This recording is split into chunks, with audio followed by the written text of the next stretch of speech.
Is Kyle Shanahan too controlling over the roster and the defensive and the defense in general and who the defensive coordinator is going to be and what he does?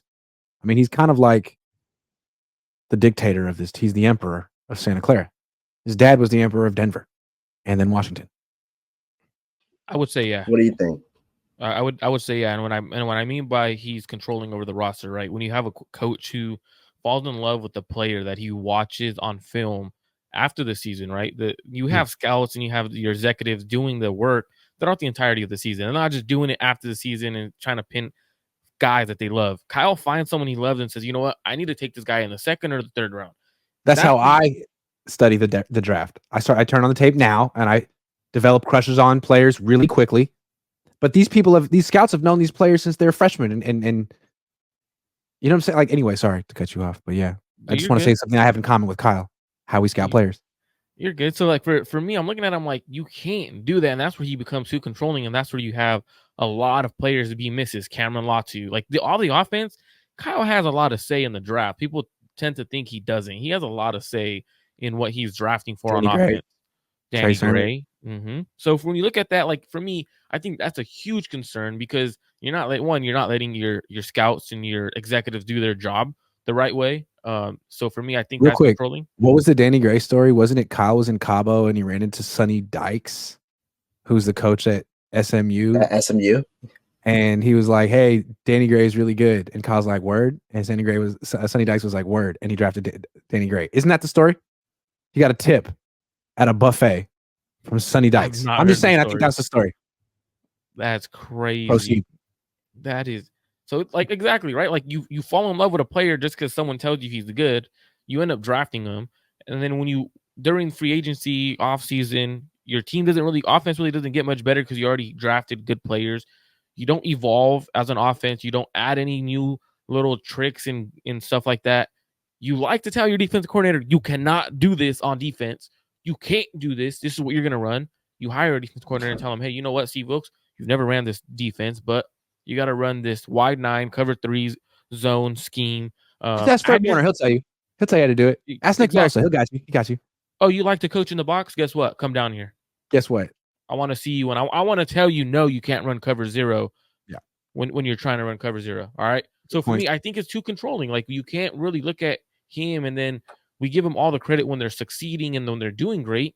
But then when the Niners start losing or when they're not playing well, hold on, everyone back points up for a fingers. Second? What you said was great. The way the Niners presented the move of Steve Wilkes was like, oh, it's a communication thing. We just wanted to be able to communicate with the players. You're saying this was a Kyle control thing. Like, no, I need to be able to look you in the eye and tell you no when you call something I don't want. I mean, that does make sense. He did do that a few times, including the Super Bowl.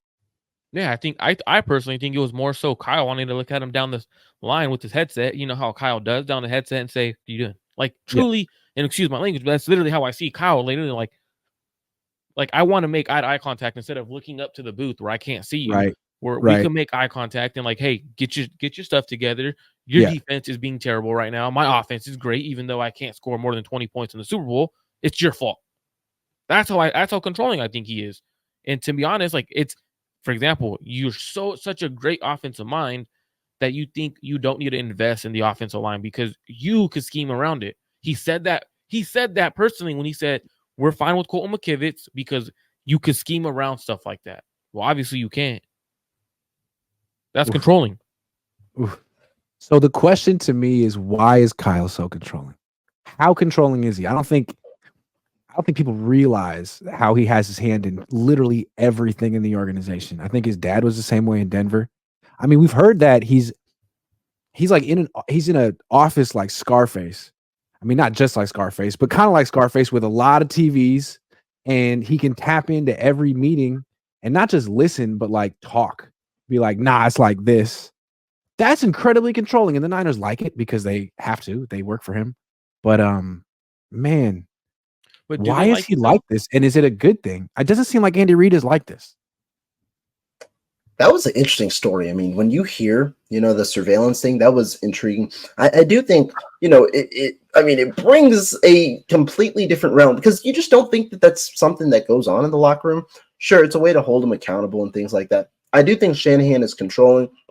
I will say this, and I'm curious to hear what you think, Grant. But on the defensive coordinator spot, I personally don't think Kyle Shanahan wants to be as controlling as he was this past year. I think that's his ultimate goal. I think with Robert Saleh and D'Amico Ryans, especially as they progressed as defensive coordinators, there was a balance where he allowed them to kind of go into their range. When you wanted to call one of those exotic blitzes where it's kind of like a boomer bust type of play, he let them do that. You see different times, and they were accountable, the defensive coordinators, for their mistakes. But I think also there was a level of trust there that really never brewed with Steve Wilks, just given the disconnect between him and Shanahan's philosophies and him and the players with the way that they wanted to run their heralded scheme. So I think the goal for Kyle Shanahan will be, I want a defensive coordinator who I can trust and who can really, do what I want to do, but I'm not going to hold them back.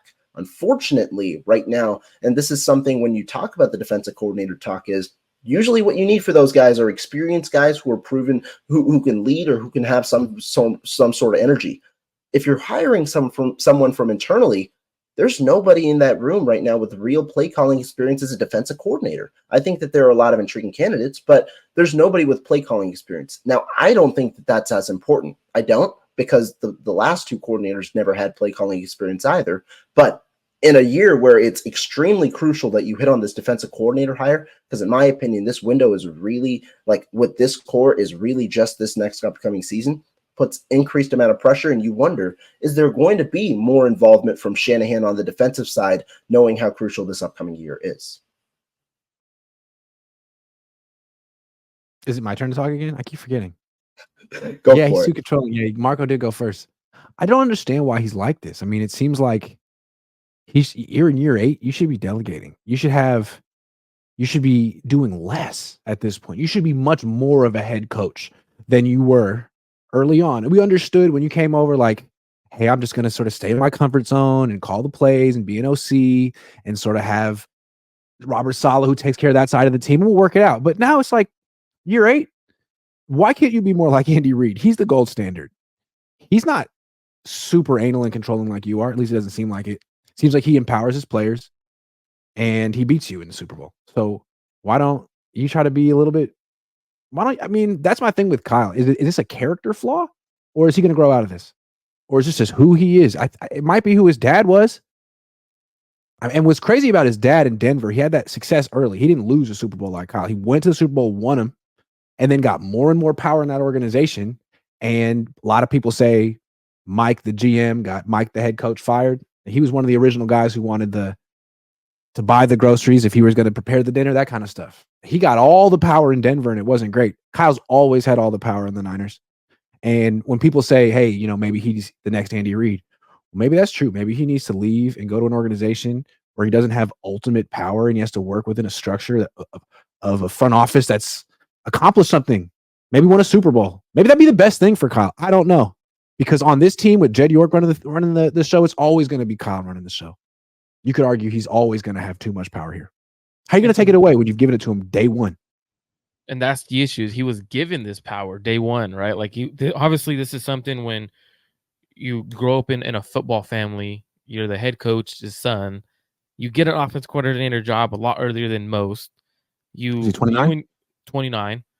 Him and his dad he was letting his son, Mike was letting Kyle draft players in Washington. He hand selected Trent, right? So this power starts building up on you. It starts becoming an ego thing, in my opinion. And I truly think Kyle needs to look at himself in the mirror right now and say, hey, look, you know what? I need to hire an offense coordinator, hire a defense coordinator I trust.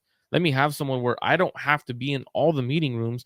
I could trust my coaches, because you're never going to get veteran coaches who want to come coach with you if you're big brother constantly watching. True. Good point. Good point. No wonder you have all these position coaches who are pretty young, because, man, you are right over their shoulder.